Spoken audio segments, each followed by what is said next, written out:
Are you interested in discovering the spiritual and theological mysteries of the Old Testament, as well as exploring the current historical and archaeological evidence that supports or confounds the biblical narrative? If so, prepare to have your eyes opened as we journey to Damascus.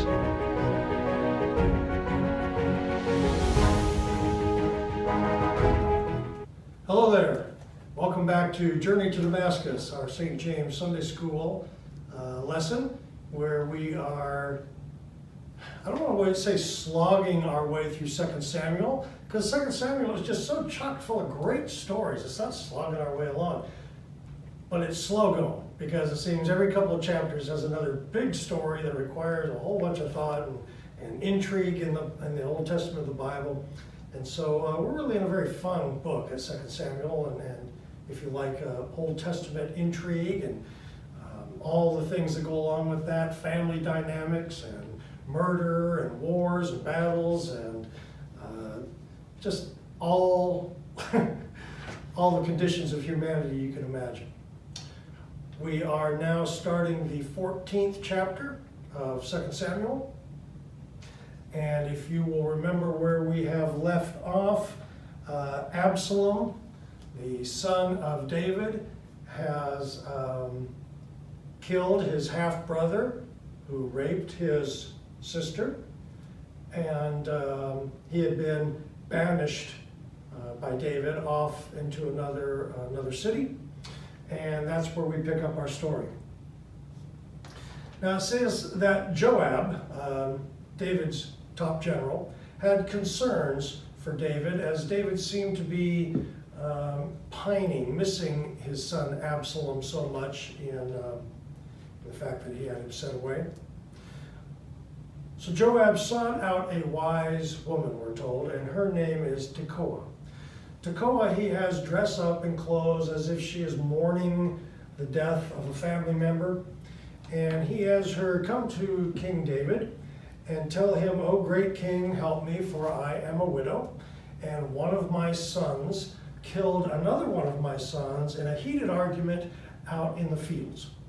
And now my family wants me to have the one surviving son killed for murdering his brother, and yet he is all I have left, and it would extinguish what little light I have left in my life, and so I don't want him killed." And so she asked David if he would intervene in this situation. He says, "Yes, I will. Don't worry. You go on about your time, and nobody will harm your son. I promise you that." And she says, "Now, are you sure that you can promise me this?" He says, "Leave it to me. Go home and know that no one will touch a single hair on his head." And she says, "Well, if people blame you for not killing my son, then you just go ahead and throw that on me. I'm willing to take the heat for that." And David says, "If anyone complains, you just let me know, and they'll never complain again." Well, she thanks him and says, "By the way, as you do this great thing for me, won't you also do the same for your own family and forgive Absalom and bring peace to all of the people of Israel?" Well, David now smells a rat, and he approaches her and says, Tell me the truth. Did Joab put you up to this?" And she says, "Yes, you're the great one. Nobody could ever pull the wool over your eyes. Yes, that's exactly what happened." And he dismisses her, and he calls Joab, and he says, "What'd you do this for?" And Joab says, "Well, I know how much you miss Absalom, and I just wanted to make the point. Won't you let me go get Absalom and bring him back to Jerusalem?" So David agrees.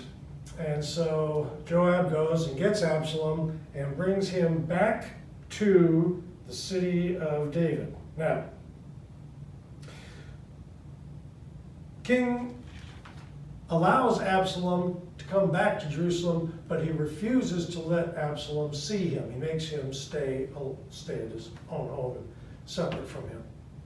Now, we're told at this point in the Bible that Absalom is the most handsome of men. He is the most handsome man in all of Israel. So I figured I had to take a look at that. So I did find an artist's rendition of Absalom, and here we have a picture of Absalom. Probably not anything like he looked like, but that's a pretty handsome man, so I guess maybe he did look something like that.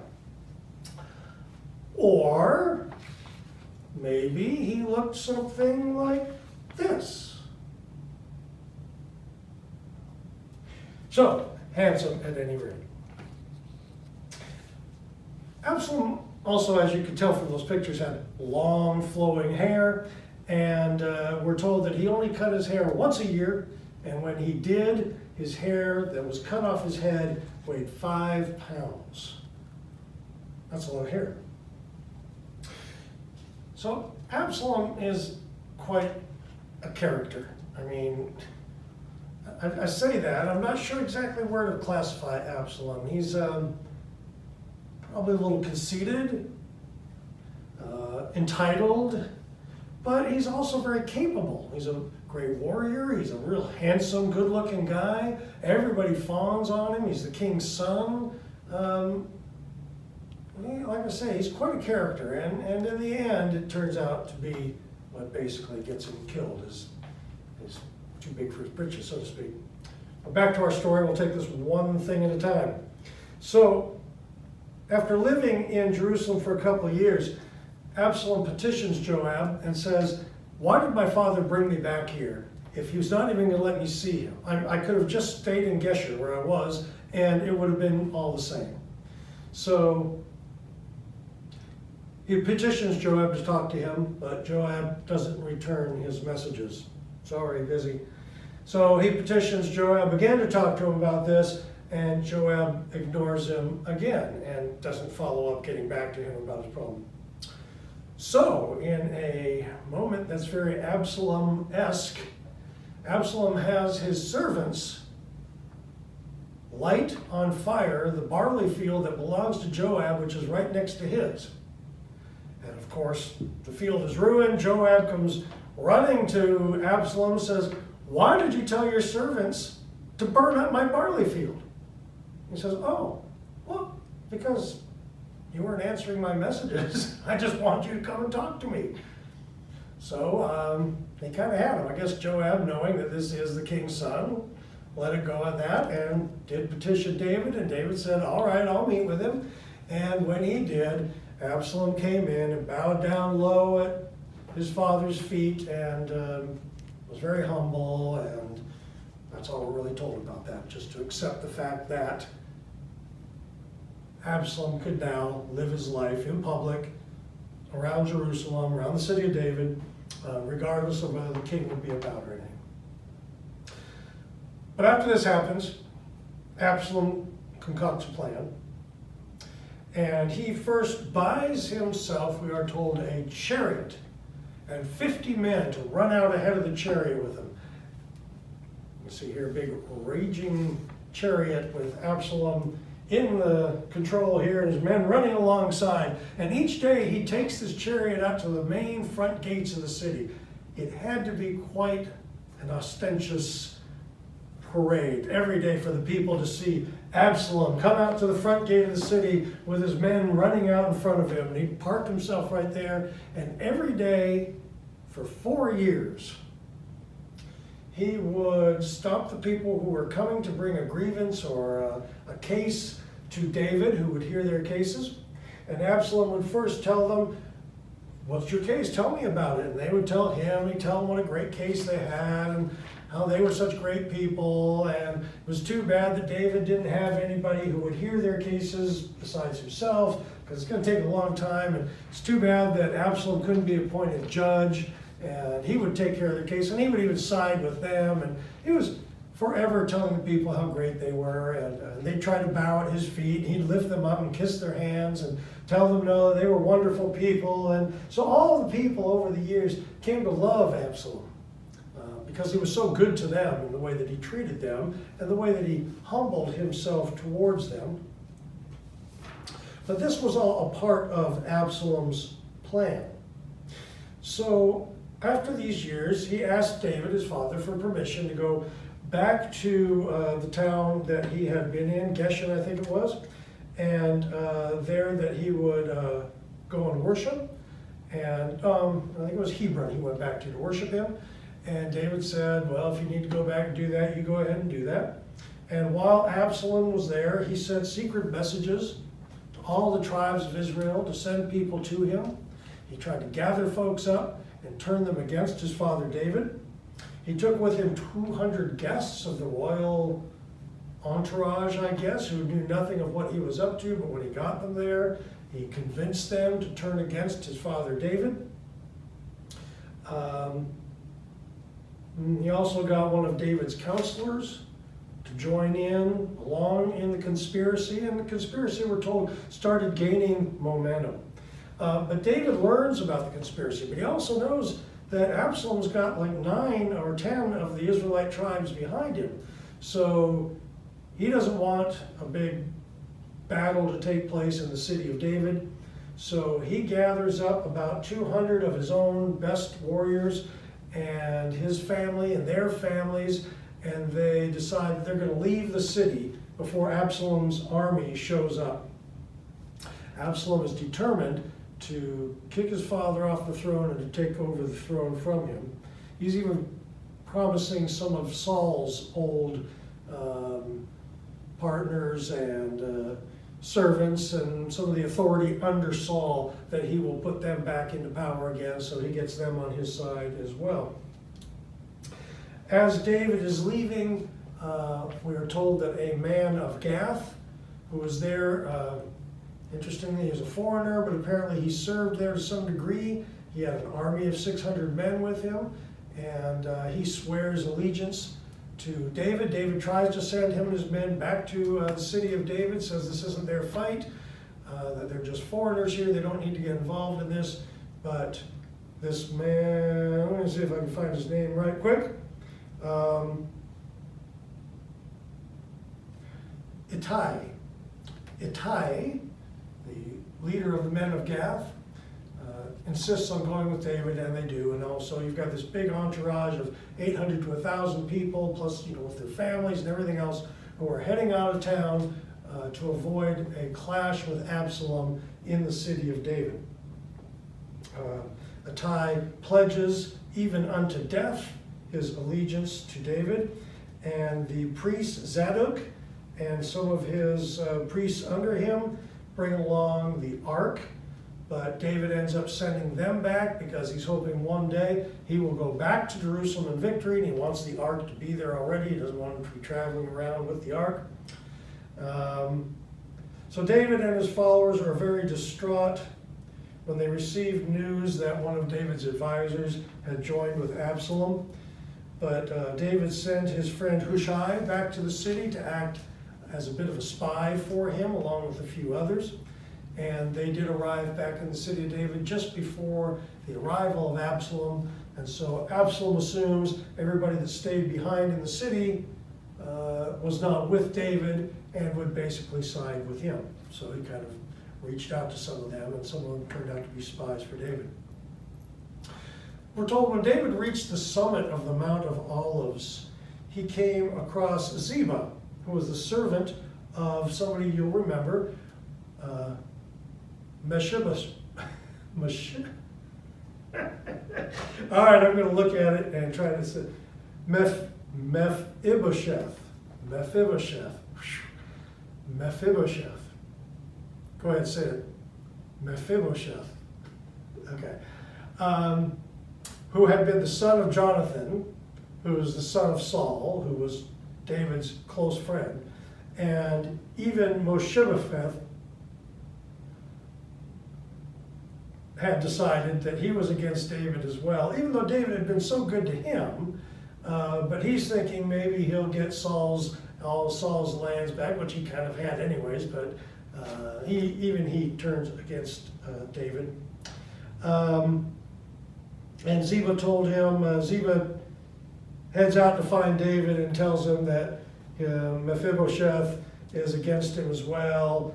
And David and his people are moving on, and this big entourage is heading out towards the wilderness area, and a man comes out of a town named Biram, and he starts cursing, walking along this ridge, following David and all his people, and he just parallels them along this ridge, and he is cursing David and cussing him out and calling him a scoundrel and a murderer and a terrible person, and how he had wronged Saul and murdered him, and David's men wanted to just go up there and kill this guy, but David would not let them do it.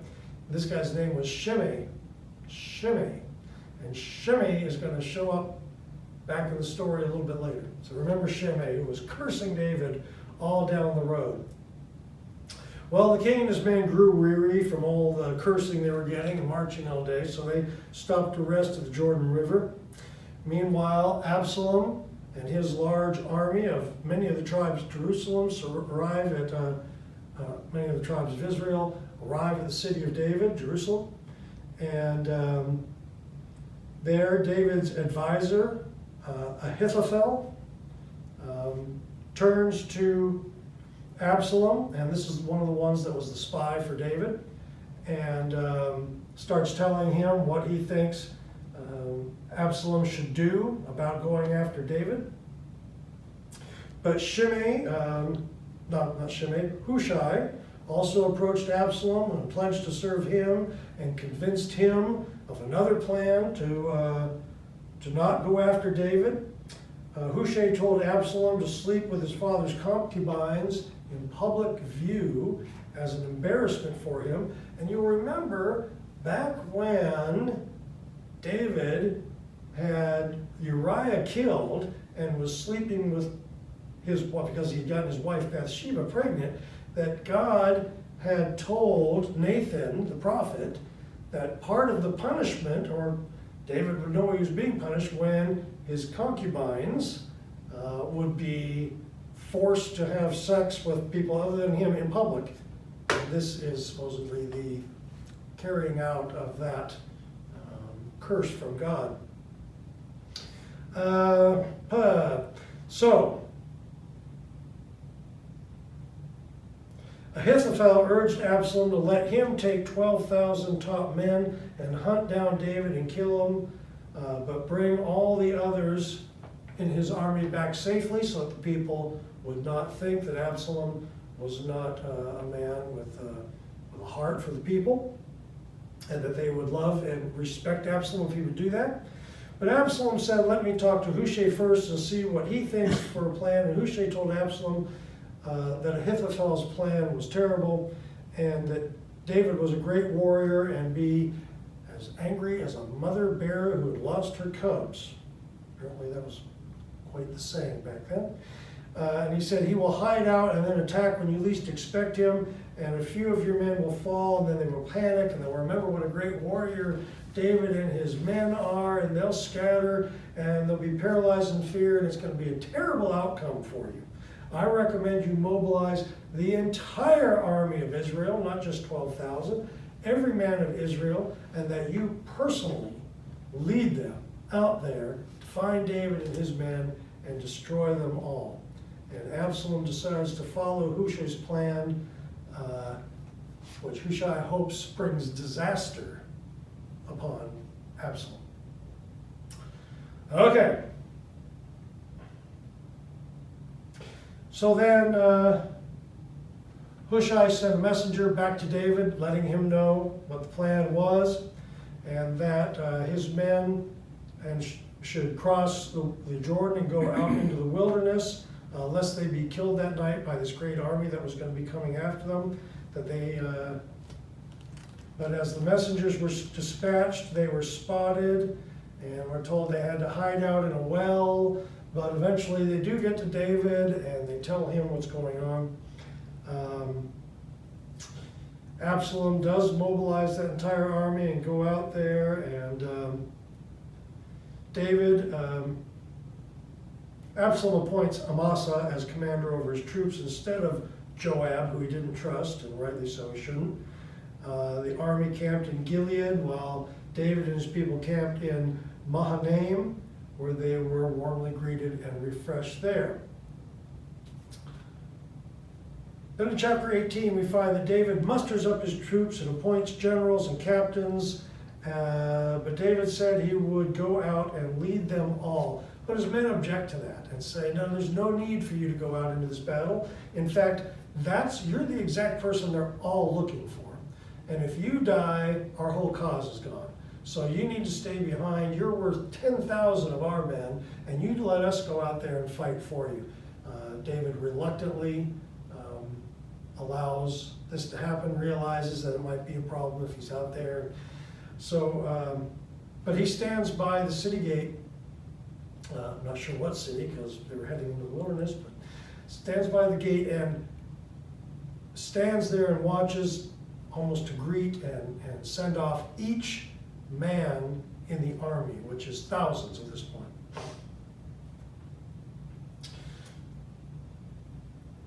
So, the battle, we are told, began. David, before we go into the battle, tells his commanders and expects them to tell the troops that he wants Absalom to be treated gently when caught. He does not want him killed. Calls him young Absalom, treat him gently.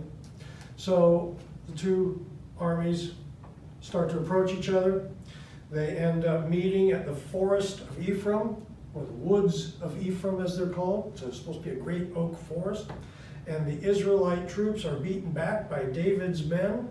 Though there was many who died, it were fierce fighting, we're told. Some 20,000 gave up their lives in battle, and it was strewn over a huge amount of area, particularly though in this one forested area that's supposed to be very thick. In fact, the Bible mentions that more men died because of the forest than were killed by the sword. Frankly, I'm not really sure what to make of that. But there it is. Apparently it was a treacherous forest as well. While in the forest, Absalom, on his mule, sees some of David's men coming and tries to get away before they can get down there. And as he is riding his mule through the forest, his hair gets caught in some of the brambles and the branches, and he gets hung up in the tree, and his mule leaves out from under him, leaving him hanging and dangling in this tree. Now, you gotta know I got pictures of this. There isn't an artist out there who wouldn't want to have pictures of Absalom hanging in a tree. So, I've got several pictures I'm going to let you see here as I finish up the story of Absalom hanging in the tree by his hair, dangling there, hoping not to be killed. But Absalom is spotted by some of David's men, and one of the men, Joab, has left the city of David and snuck over onto David's side at this point. He is a part of the battle. And one of David's men goes to Joab and says he saw Absalom dangling from a tree. And Joab said, well, did you kill him? And he says, well, no. He said, well, why not? I would have given you 1,000 pieces of silver, and I would have given you a hero's belt if you'd have killed Absalom. And the man said, I heard what King David said at the city gates and how he wanted his son treated gently. And I'm just a lowly soldier. I wouldn't kill the king's son for 10,000 pieces of silver. I'm not doing it, because just as soon as the king found out, and he would find out, who killed his son, I'm pretty sure you would have disappeared, and my 1,000 pieces of gold and hero's belt wouldn't have been worth anything. So Joab says, get out of my way, I'll do it myself. And we're told that Joab goes off and thrusts 3 daggers or spears, you can see them in some of these pictures, into Absalom's heart, and then 10 of Joab's men surround Absalom and finish him off.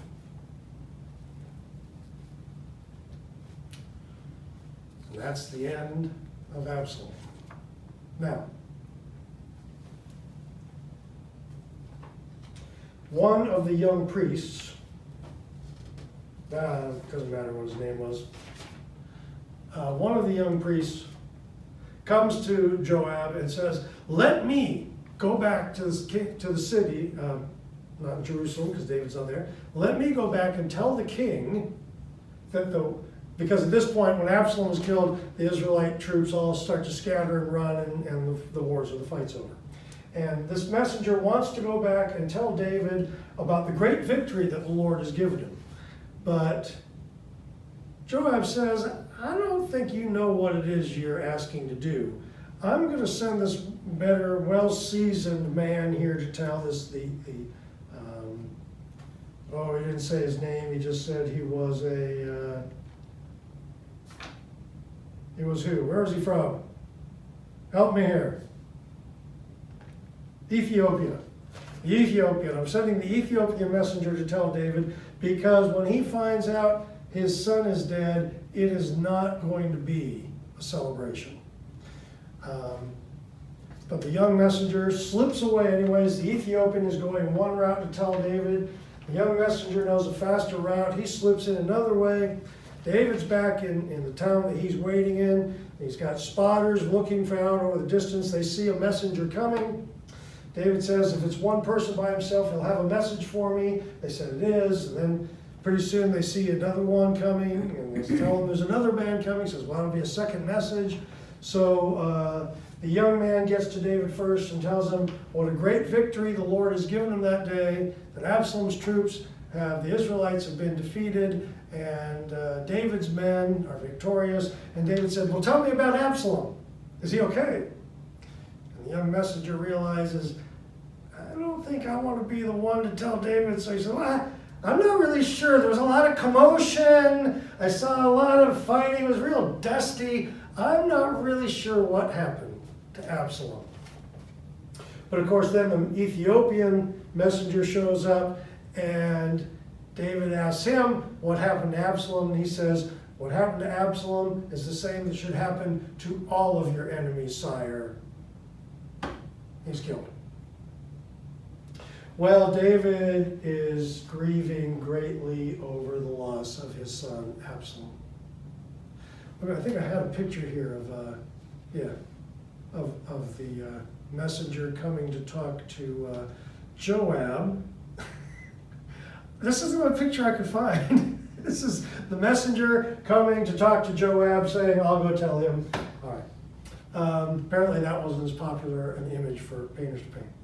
So David is mourning Absalom, and he grieves greatly, and he goes off, and he's crying and is hurt and is saddened, and all the people are saddened because of how hurt David is.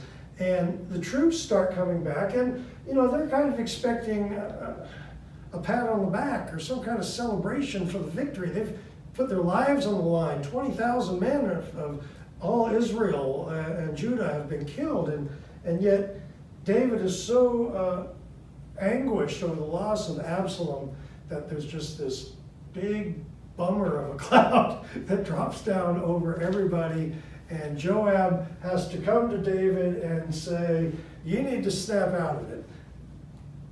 People think, it seems as though the people you love hate you, and the people that love you, you seem to hate. Because all of your men were out there fighting for you, and now they're back here hanging their heads down low as though they had been deserters or something. And I'm telling you, if you don't go out there and talk to them, they're all going to leave you, and then we're really going to be in a fix, because that's the only army you got. So David kind of pulls himself together, and he does go out, and he does decide that he's going to have to get over Absalom and make this into more of a celebration. And so he rallies up the troops, and he lets it be known that he and all the people will be coming back to the city of David, Jerusalem, the heart of his kingdom, and there should be a celebration, and people are coming out of the city, and some of his people from other city-states who are supportive of David come, and there's this huge celebration for David as he's going to come and cross over the Jordan River and come back into Jerusalem. Well, at the same time, of course, many of the people who were traitors, who were actually helping Absalom, came out of the city to tell David, no, that's all a big mistake. We were always on your side. We were always pulling for you. We just want you to know straight up, we only went along with Absalom just to kind of, send him in the wrong direction or make him feel falsely like we were supporting him. So now suddenly everybody wants to be David's friend again. Even, you remember the name I told you to remember? If I can remember it. Shimei, was it? Shimei. Yes, Shimei. Shimei, the guy who had walked along the side of the hill, cursing David the whole way, comes out of the city and says, Lord, I screwed up. I know I need you. My whole family ought to be killed for what I did. And several of David's troops who were there when Shimei was walking along cursing them and everything said, you just need to kill this guy for cursing you that whole time. We still remember it. It really made us mad. And David, though, says, no, I'm not going to do it. He said, this is not a day for execution. This is a day of celebration. And even Shimei, I'm going to let him off on you. So, we see from David that he does what he has to do. He was a man of many flaws, but he also is a man of deep conviction. He had to get rid of his son, or at least beat him in battle, and yet he grieved the loss of his son greatly. Even lowly Shimei, who had been cursing him, gets a pass on this day because the king is just kind of feeling pretty good about things. Well, that's about the way the rest of our story wraps up. There's nothing all that great about the rest of what's going on here. In this treatment. Okay. So all the Israelites kind of come back together. They decide that David was a pretty good king after all. Why'd they ever listen to Absalom? That was stupid of them. So the rest of the tribes kind of gather back around David. In fact, at the end of the 19th chapter, there's even an argument, a little fight that breaks out between some of David's followers, between those who were with him who were people from Judah and Jerusalem, city of David, who were with him all along, versus some of the people who kind of were with Absalom, but were now back and claiming to be all on board with the king and wanting to be treated just as well as everybody else. So there's some friction in the ranks, but overall, everything ends up pretty good at this point, the end of chapter 19. So that's all we got for today. That's the story of Absalom. Absalom is now dead and gone. David's problems with his family have not ended, that's for sure, but things are kind of okay and settled down for right now. Hope you enjoyed some of today's story. Sorry I didn't have more archaeological pictures for you. There's just not a whole lot out there about things at this point. But we'll get back to some of that. And fortunately, we had some good pictures, though, to give you the story. So I thank you all for being here. Enjoyed being with you. I'm glad to do our Bible study for today. I hope you enjoyed it. And hope you will tune in next time for our next installment. We'll start the 20th chapter of 2 Samuel on our next video as we continue on with our journey to Damascus. Thank you.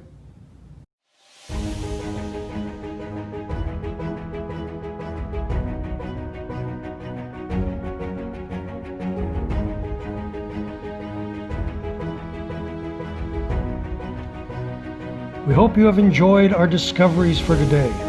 Please join us next time as we explore the insights of the Old Testament on the journey to Damascus.